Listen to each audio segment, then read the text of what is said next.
Hey everybody, happy Wednesday. Good to see everybody here. I am obviously not in the electric violin shop right now. There's not a huge wall of awesome violins behind me. I'm in New York, hanging out with some friends up here, seeing some concerts.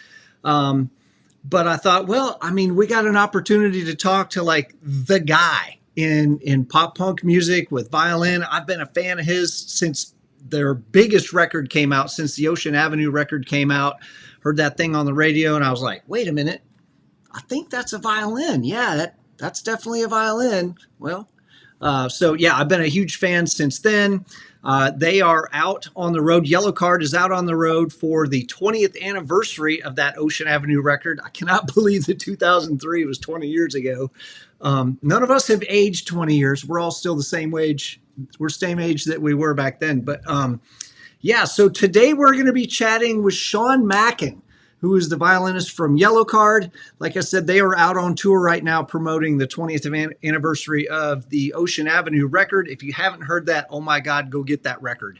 And the plan was for him to be in a green room someplace real fancy.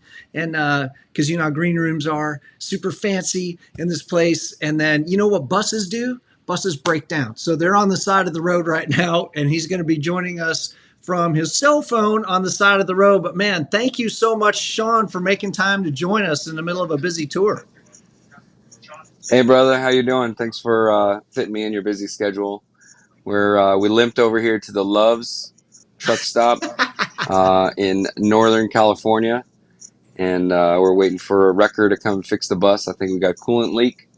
We got the rescue Sprinter van going to take us over to the show and make sure we can do the sound check. So we got a lot of things happening, but it's a very exciting time on the road for us.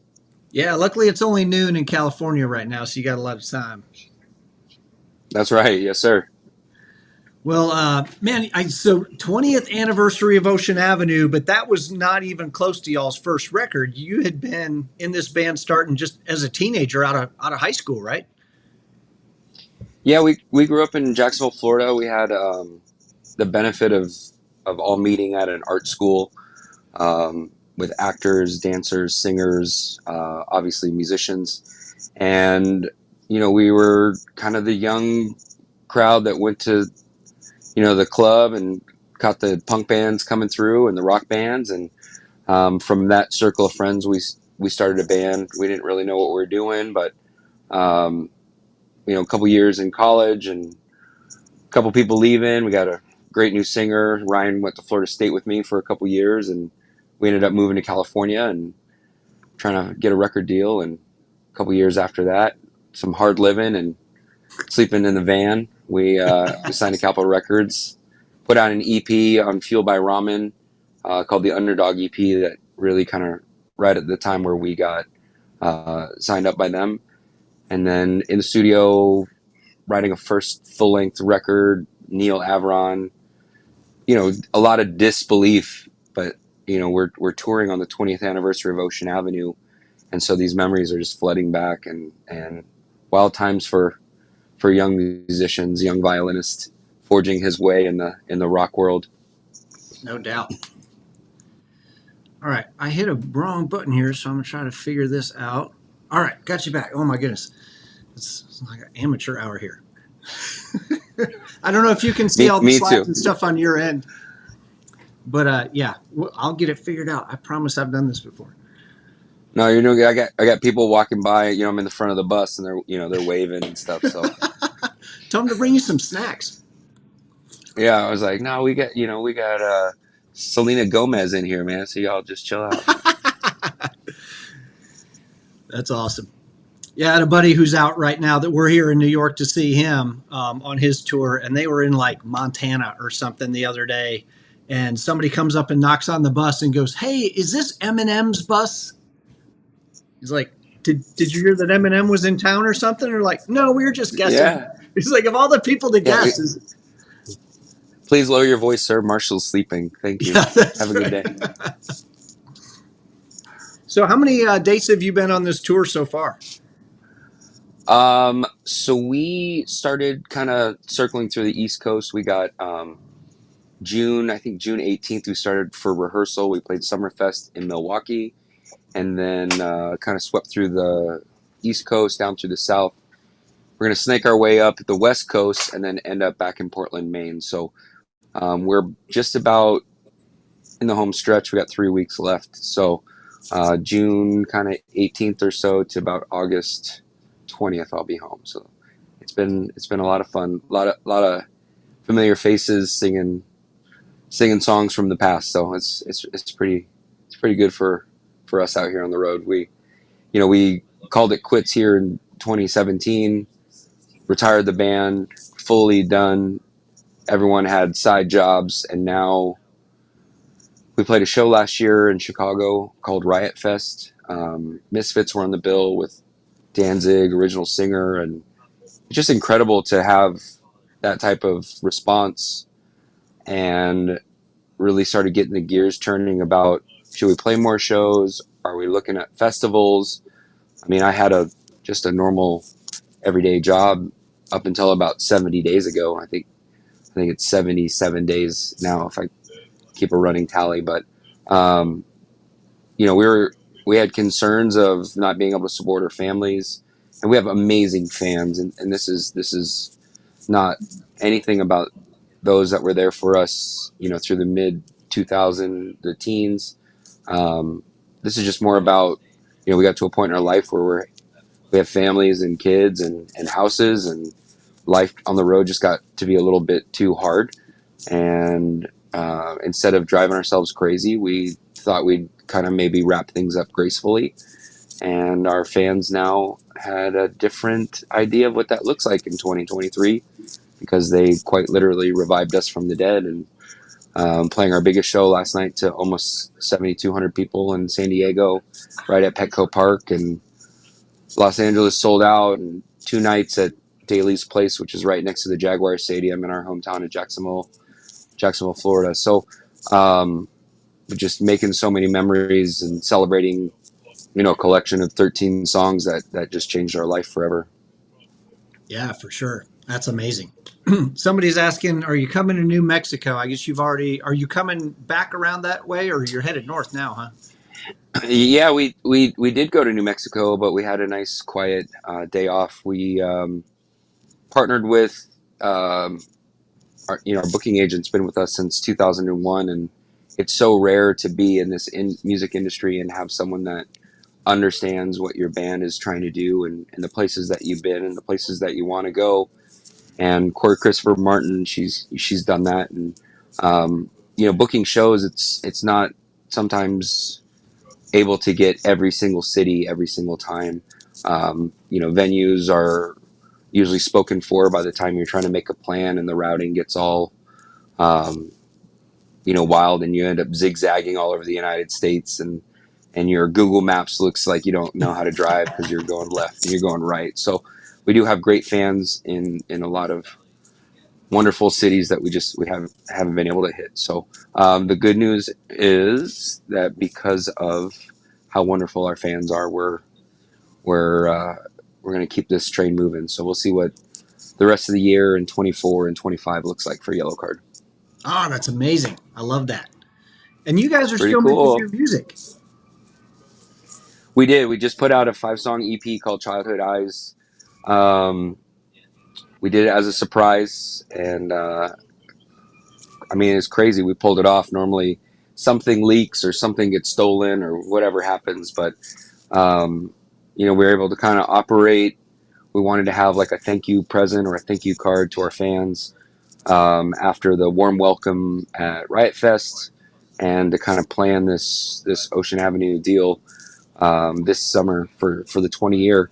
And we put that out, Childhood Eyes, kind of like the lead song or the business card for that. Childhood Eyes just kind of representing, just kind of looking through the lens of optimism and joy, and you know each of us, life, colors us every day.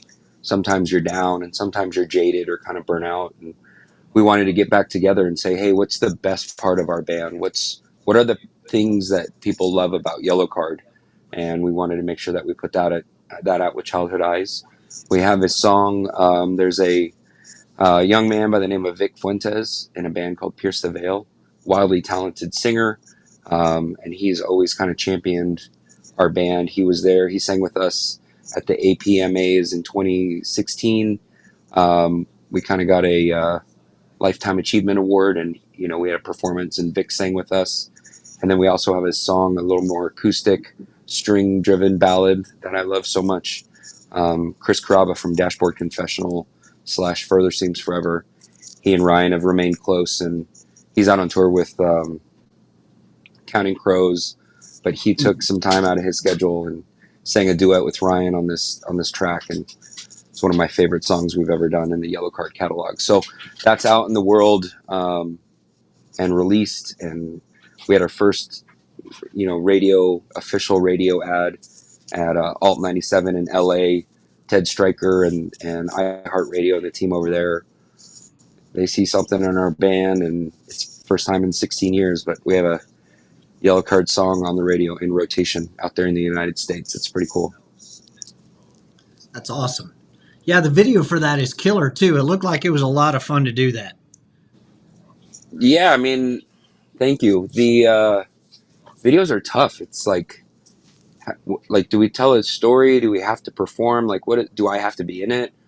Do I need a violin? Like, what does all that look like? And I think, you find, you find a director is like, hey, can I capture all that stuff for Yellowcard in, 2 minutes and 45 seconds or whatever it is. And sorry.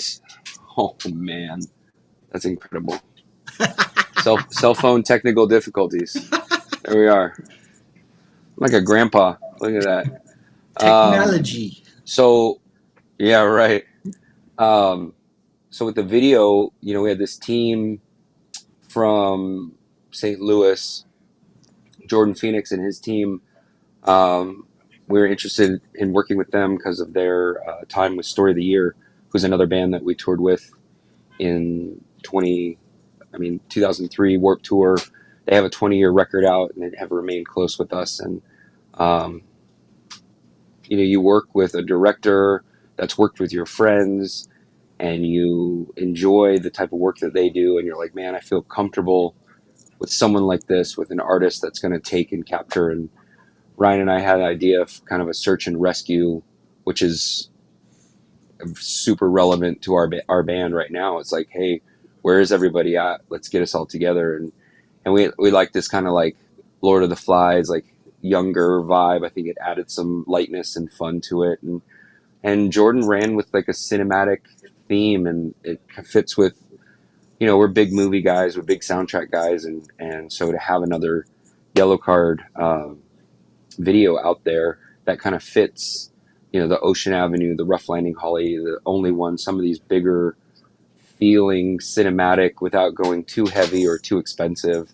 Because now everyone wants to do, way too much stuff. And they're like, hey, we have, $37. We'd love for you to be able to get this all together and fly to St. Louis for 3 days. And so it's just, we're trying to make it all happen. And, we thought it was going to be a pet project, and that, our fans would love it. And, hey, look at all the stuff we're doing. We turn around, we get 3 weeks down the road on the tour, and we got a radio ad, and Spotify playlists are going crazy, and people are coming to the shows, and it's quite literally a very big dream come true again. Yeah, it's super exciting for all of us in the string world. We're all pulling for you guys to stay huge and keep the violin in the forefront. Thanks, man. No, they got a great sound guy. I had my orchestra buddies out in Florida, and they were like, hey, tell your guy to just a little more. So I think I earned a half a dB bump in the mix this past week. So that's good. Man, I love the way you guys use the violin. Sort of, there's a lot of times when it's kind of taken some real violin-y kind of lines, real sort of orchestral type lines. And then there's times where you'll hear a lot of, I'm sort of very much live in the pop punk world myself, where we're building these songs, we're layering guitars. The violin just kind of takes some of those layers, and you go, man, that's a really cool use of the violin, sort of in those guitar layers. I love that. Yeah, thank you. I mean, again, having an opportunity to speak to you is awesome, because that's quite literally the world that you live in. And we play Yellowcard songs, and people are like, "Oh man, there's not enough violin." And I think that when you grow up with classical music and you try and mate things with rock music, I mean, just like a guitar, you listen to an acoustic or a classical guitar, and it doesn't sound that way in a rock song. And so having a team here, and Ryan Mendez being just a phenomenal guitar player, and Ryan Key as a songwriter and a vocalist, we definitely want to have sound design for Yellowcard and for the violin in the forefront. And sometimes it's affected and changed or distorted in a way that makes it sound like a guitar to a casual listener, or a way to blend the tones so they harmonize and they work together a little bit better. But we also love embracing that classical violin sound. And if I can find the right spot for each sketch or moment or melody, while being respectful of the guitar and the bass and the vocals, like, hey, that's what a band's supposed to do. So I got great songwriters that I work with on a day-to-day basis. And we listen to songs, and we're fans of music, and we're like, hey, that sounds awesome. Like, what does that look like as a theme for like a Yellowcard song? Can we harmonize something like that? And it keeps it fresh. It keeps it like a way to invent new layers for our listeners, and hopefully exciting things. But um, the EP Childhood Eyes, I think, mirrors 20 years of sound design for Yellowcard and the violin, and some of those things I totally understand. It's hard to say, what is that noise? Is that a violin? Like, and 9 times out of 10 it is definitely doctored up some violin. And we got the solos in there, so we're trying to bring the violins to the forefront. We got them in the mix for sure. Yeah, and it's funny. People will say, "Well, gosh, it's such a versatile instrument that you're using in rock and roll." And you go, "I don't know if you have studied a lot of classical music, but the violin has played a lot of crazy different roles in classical music as well. It's not a new concept." Yeah, and I think we're just trying to update that. And the tools that I get to use in 2023 are different than in 2010 and 2003. And we have partners, Eastman Strings and Line 6. Yep. And I think having updated technology nowadays is, I mean, it is a game changer what I can do now versus the time that it took me to try and figure out if I was going to get a sound and make it right, or make it be able to produce it in a way that sounded good on a record or sounded good in a song. And what took days now takes minutes and hours. So kudos to them for kind of seeing the Yellowcard vision, and always sending us cool stuff. But it's really just a testament to the other songwriters in the band.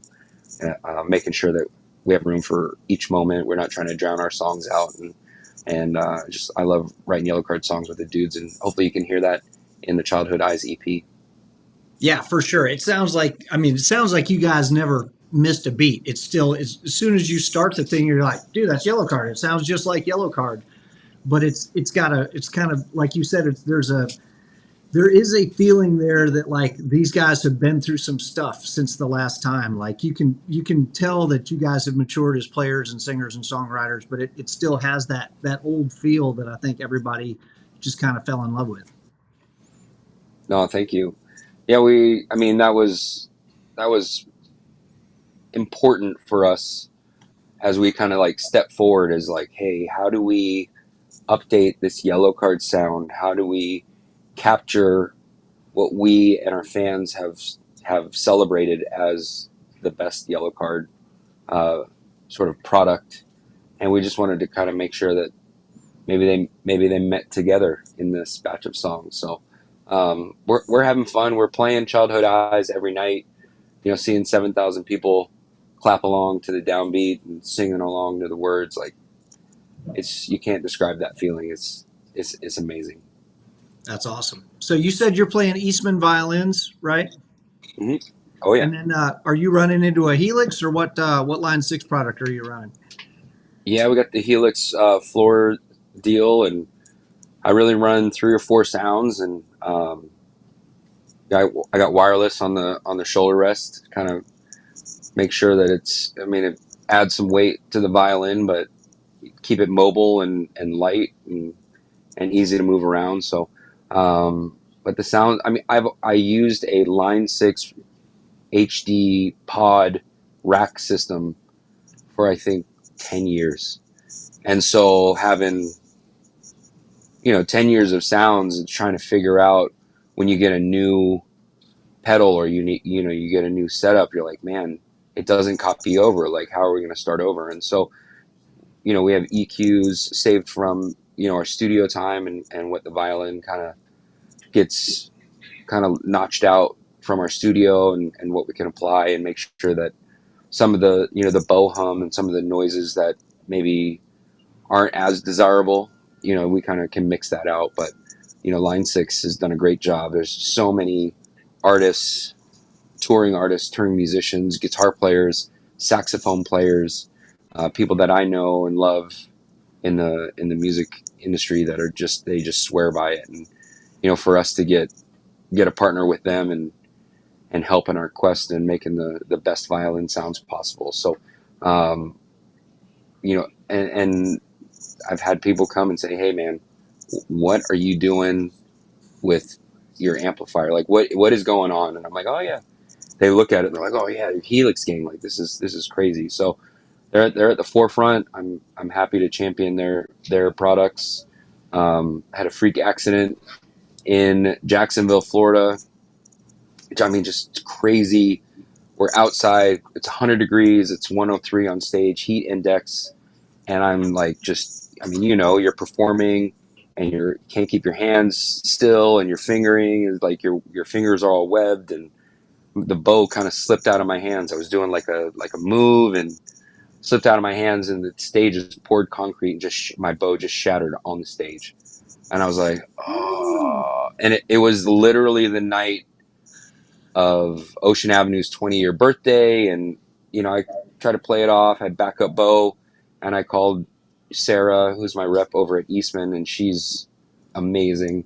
The next day, 2 bows overnight shipped right to us. And it's like we didn't even skip a beat. So you have people that support you and believe in you, and to have that type of turnaround, it's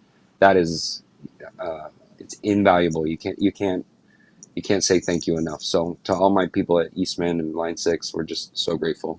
Yeah, we love those violins. I've had a chance to mess with a couple of the Eastman violins that have the hidden jack. Have you seen those? That they've got it's got a mini Yeah, the jack in the Series button. Plus. Um, Oh yeah. yeah, that's kind of a cool thing. I don't really need that, but I can see where a lot of people would, and it's kind of a cool feature.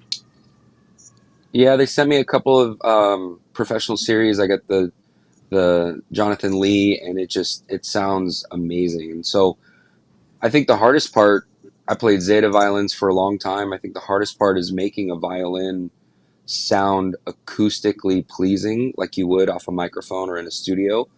And I think mirroring that sound with Eastman, and then going into like the dirtier, distorted, or delayed, or however you want to affect the violin.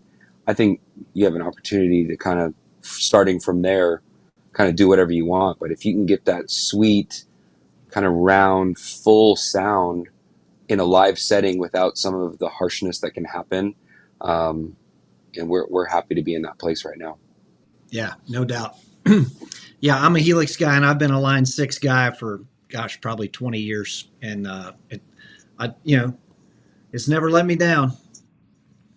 Yeah, no, it's good. I mean, it's a special thing, and you just, the way that you can blend sounds and EQ, and it's just, I mean, I couldn't imagine playing anything else. Yeah, so tell people maybe when you guys first started writing this stuff, there wasn't really anybody doing violin stuff in this kind of music. And of course it was all Yeah, pre-social media, so even if there hadn't been, it's not like we would have known about each other. So what was yeah. the thought process being a classical violinist and like, hey, I'm gonna jump into this sort of punk scene? How was that whole process and that journey? Yeah, it's very challenging. I don't know if you're you're probably aware, but I have guitar envy, and we go and see all these guys playing, and the guitars are shredding, and they're playing the whole song. And when I write songs with our young band, it would be like, oh, I'd have a riff here, and then I'd rest for a whole chorus, and maybe another riff here, and I was like, man, it's a lot of rest. I feel like maybe a brass player. I don't feel like a first violinist. This is crazy. So, um, but but then you sit down and we have fans that are like, hey, we need more violin. We need more. Like, what are you guys doing? Well, let's work on this. And we have kind of three ways to write Yellowcard songs. And again, just a testament to the guys that we write songs with. Sometimes Ryan Key, the singer, he'll come up with just kind of a full finished vocal idea, verse, chorus, and we'll find a place in between the vocal or a riff or something memorable that says, hey, this is a Yellowcard song. And then other times I will come up with a riff or a violin part and we write something to it. And so having those two different styles. And then the last one's actually my favorite. When Ryan Mendez, he's also like a studio guru. He will have what sounds like ready to release full completed song idea, and with guitar parts and stuff. So we're like, okay, is this a violin moment? Are we harmonizing? Like, what are we doing? And so just using those years of sound, and with the songwriters and the guys, and we reference other bands. I think in the early Yellowcard days, I was learning slash parts, right, guitar parts, and trying to play it on. What does that sound like on the violin? Oh, the vocals in this range. Maybe that's not a good range for the violin to be in. Do we go up an octave, down an octave? Where we evaluate in the song. Are we building? Are we taking away? Is this a breakdown? So we have to do it as a team. Whether I write a good part or not, if it's not right for the song, it's just a good part. So, and we mirror some of the other artists that we used to look up to. And there's a classical guitar player. His name is Chris Shiflett. He played for a punk rock band called No Use for a Name. And now he plays for a little bit, which was amazing. They're artists that I looked up to. And then now he plays for a band called the Foo Fighters, which I think everyone's probably heard of the Foo Fighters.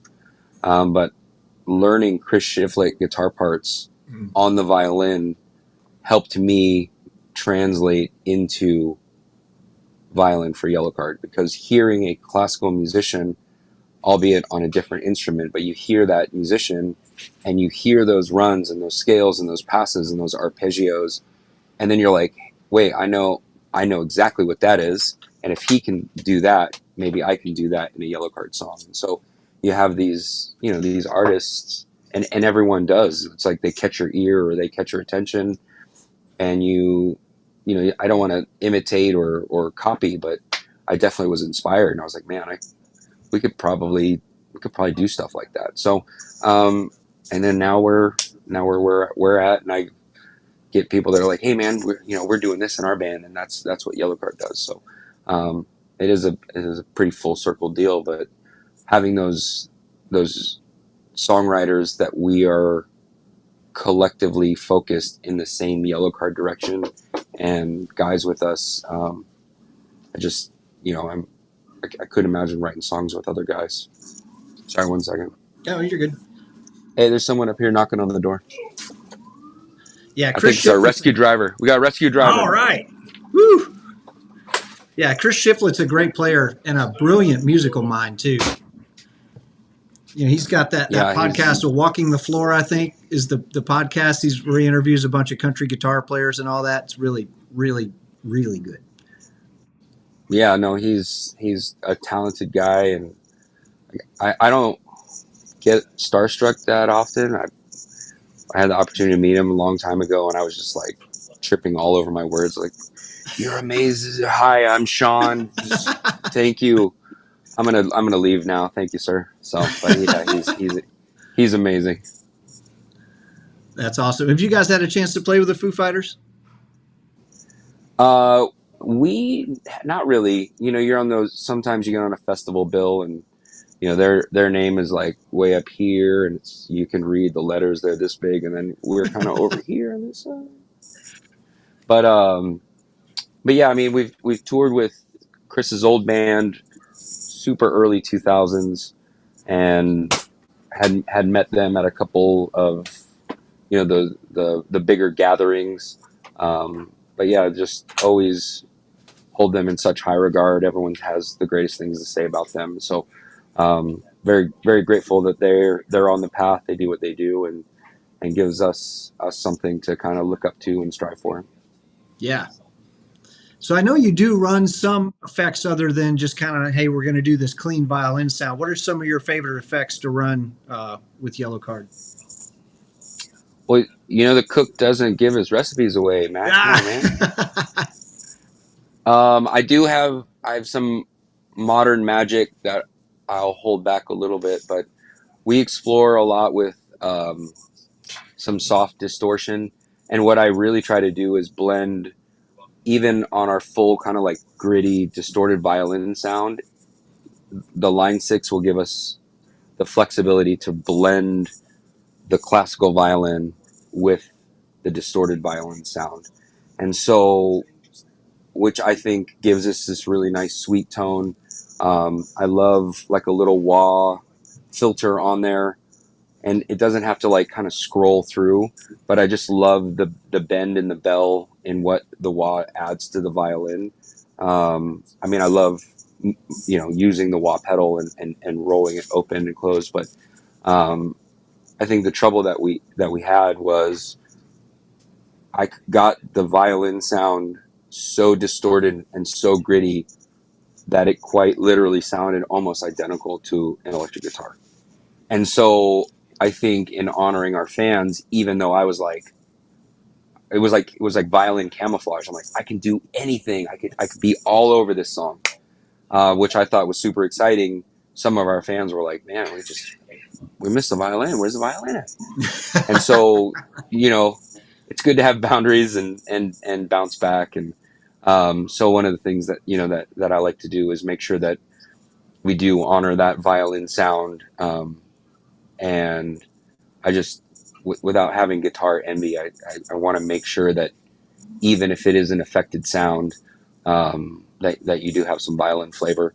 I love, sometimes in the soup, people don't even know that there's, a synth or a color in the background of a song. And so, finding that with, a delay, a type of delay, with some modulation in it, or maybe without, you just do it with vibrato.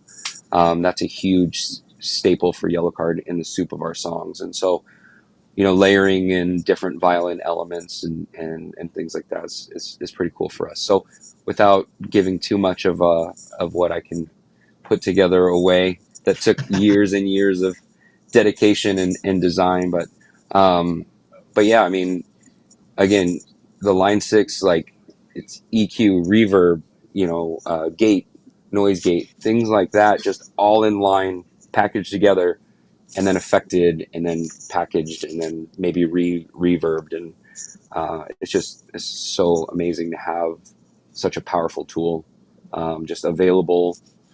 I mean, I'm aware of the price point and the entry point on that technology, but um, I mean, I spent 2005. We did Lights and Sounds, and it was our most ambitious studio project. We had people believing in us, and I easily spent double on buying different types of pedals. So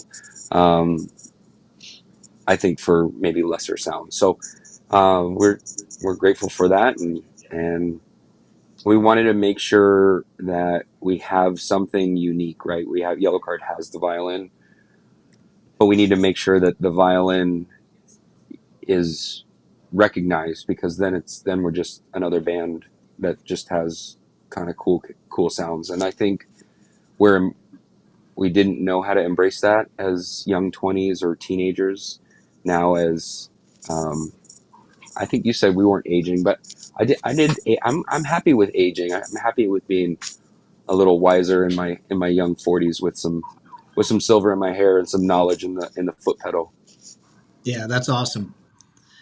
Yeah, the Helix just with all the routing abilities, and you could have like a clean violin going through on one path, and could have all kinds of crazy stuff going on another, and then coming through a separate output, and the sound guy's got options, and you're really just kind of limited by your own creativity. Yeah, or the time to really just get to the place that you want to get there. And but yeah, I mean, we studio projects. The guys have allowed me to tinker with some mandolin sounds, and that's nice to have, in the sonic landscape for Yellowcard projects. But um, having really 3 to 5 staple violin sounds kind of over the years, and really it's like it goes with the record. Like, hey, with this record, we're going to kind of work on this violin sound and put it in the repertoire. And then this album, maybe we had a new one, and we took the 3 5 best ones, and they're all on Childhood Eyes on full display. That's awesome.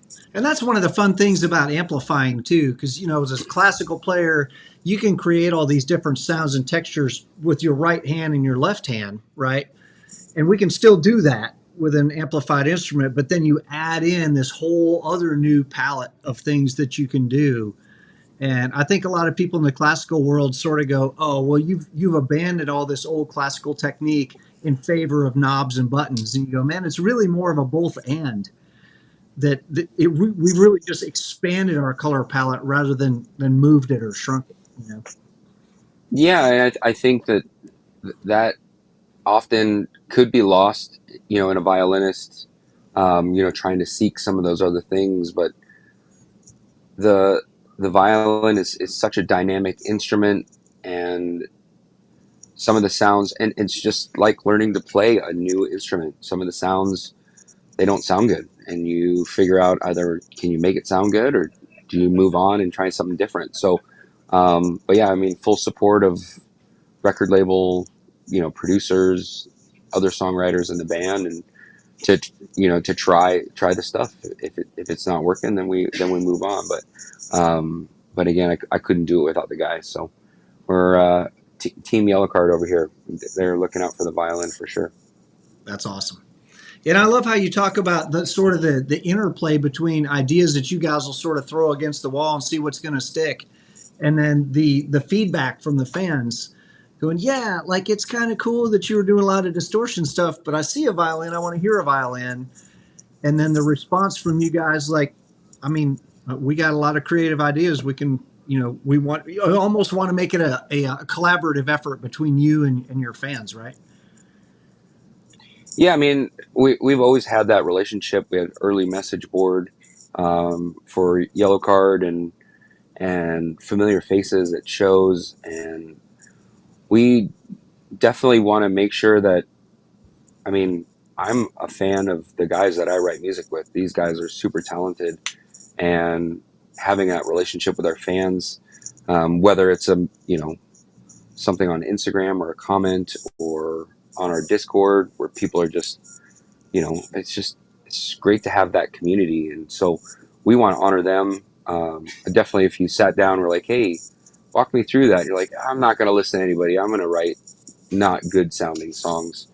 I don't think that's a good business model. So we have amazing people that, I value their time, and they come and they work hard, and they come and listen to us play songs, and it's important for us to tell them and say thank you. And if some of what that filters through us into our writing, and we can say, hey, this is important that we make sure we offer the best Yellowcard package for them, then I would love to just say thank you and let them know that they're important. That's awesome. I got to know, are you still, you said you're aging a little. I don't see it, but you say you're aging a little. Are we still throwing backflips on stage? No, man. I think I have maybe one or two. I got kids and I'm old, and so I don't want to tear a Achilles tendon or hurt my golf swing. So um, my kids definitely don't want to see their dad on a viral internet video of going the wrong way. So for 20 years I was batting 1,000. I toppled over one time in Japan because we had lights on the floor under the drum riser. I think I got disoriented, but no, we retired the backflip last year, I think, safely after, 21 years of touring. Now into my 40s. Hopefully the acrobatics can just live on in a glorious memory. That's a lot of guts, man, throwing a backflip on stage in front of a lot of people. Because on stage, if something can go wrong, it's gonna. Yeah, no, I had a great crew, and they made sure that, when I was younger and I could just, standing tuck, it was no big deal. And then, we lived up the moment. We got them off amplifiers and drum risers as things got higher, and we added more lights and bells and whistles. We charted out landings and timings and songs and moments, and I think we captured enough. I did, thousands of backflips over the years. So, um, always loved, a moment, kind of never really shied away from it. And anything to add to a little sparkle and add some coolness to being a violin player, I'm all for it. And now I'm just, loving being a violinist. I love being in a Yellowcard. I love trying to play the best of my ability every night, and make sure that the performance mirrors the energy and from the audience, and less about really trying to show off or being cool as a young violinist trying to make it in this guitar rock world. So yeah, no, and to be fair, we're touring with another band that is known for their acrobatics as well. And I talked to Ryan, their guitar player, and he is a very fit man. And he's like, well, my quad and I got the kids, so we're not really backflipping anymore. And I was like, that's right. You don't need to do it. You're, you're a talented musician. Yeah, that's right. Maybe a front flip. Yeah. No, I don't know. You can't. I mean, you can't go from the backflip world to the cartwheel world, man. Like that's you're not.